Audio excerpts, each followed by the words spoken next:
Et je suis de retour pour un nouvel épisode d'Avant d'acheter, cette série où je te balance du gameplay brut, des impressions à chaud et des infos sur les jeux les plus récents, Rumix Life, et aujourd'hui je te parle d'un monument, Tony Hawk's Pro Skater 3 plus 4, j'ai toujours adoré la série Tony Hawk's depuis l'épisode GameCube qui était complètement fou, mais ça sera le sujet d'une autre vidéo. C'est parti, regardez le gameplay à l'écran, trick, grind, enchaînement fluide, comme le titre l'indique, c'est une collection qui reprend le même esprit que le remake sorti en 2020, Tony Hawk's Pro Skater 1 plus 2, signé Vicarious Vision. Ici même recette, ce skate arcade hyper fluide, accrocheur satisfaisant. Si vous avez dosé les 1 et 2, vous savez déjà à quoi vous attendre. Gros big up à Gamerranks aussi, allez checker tout ce qu'il fait, c'est lui qui m'a un peu inspiré cette série avant d'acheter, lui il fait Before Your Buy, allez voir ça, c'est très très cool.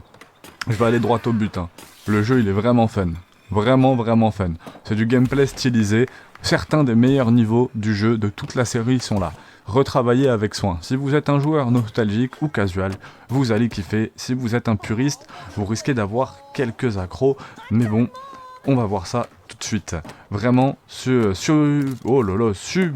c'était compliqué, mais c'est simple en vrai. San Francisco, Japon, Alcatraz, tout est là. Avec un petit coup de peinture fraîche, plus de couleurs, des effets, des confettis, du dynamisme et parfois des libertés artistiques. Vraiment bienvenue. Mais oui, c'est pas parfait. Kona par exemple a été simplifié à mort, et surtout Tony Hawk Pro Skater 4 n'est pas là en entier. Il n'y a pas de monde ouvert, pas d'objectif avec des PNJ, juste des timers de 2 minutes, vraiment comme dans les anciens.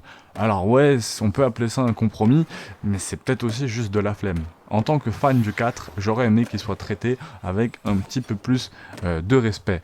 Et le gameplay par contre, ça reste une tuerie. Fluide, réactif, plaisir intact, tous les tricks, les combos, les wall plants, spin, transfert, tout est là, et même les défis pro à débloquer pour chaque niveau. C'est un bon ajout, c'est pas révolutionnaire, mais ça pousse à continuer vraiment à jouer.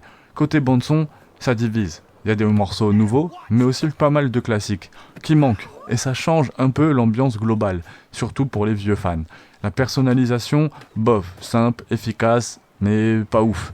Par contre, j'ai adoré retrouver Bam Margera en perso caché et ses petits effets bonus comme des étincelles ou des filtres visuels. C'est gadget, mais vraiment, c'est extrêmement fun. Le multijoueur en plus, franchement solide. Matchmaking rapide, cross-platform, mode classique. Si c'est pas cassé, on touche pas. Vraiment, Iron Galaxy a aussi tenté 3 niveaux inédits. Et là-dessus, respect. C'est du bon, fluide, créatif, pensé pour les combos. De quoi me faire dire pourquoi ne pas faire un vrai Tony Hawk's Pro Skater 5. Vraiment. Alors en vrai oui, il manque quand même des petits trucs, mais dans l'ensemble c'est encore un excellent jeu de skate. Et même si on a déjà vu le 1 et le 2, et que le 3 et le 4 auraient pu être fusionnés, je suis très content de retrouver Tony Hawk sur ma console.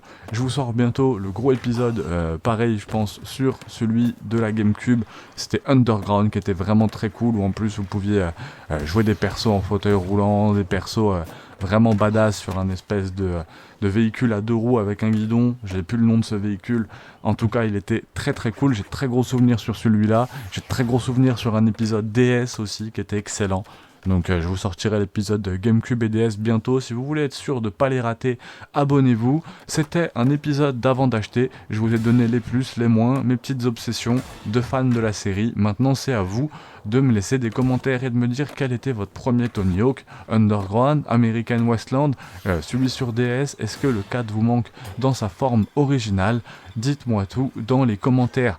Un like si ça vous a aidé, un abonnement si vous aimez ce genre de vidéo. Moi je retourne grinder en paix. Merci d'avoir regardé et à la prochaine. Vous pouvez aller checker aussi le travail de Gamerranks. Force à tous et à très vite.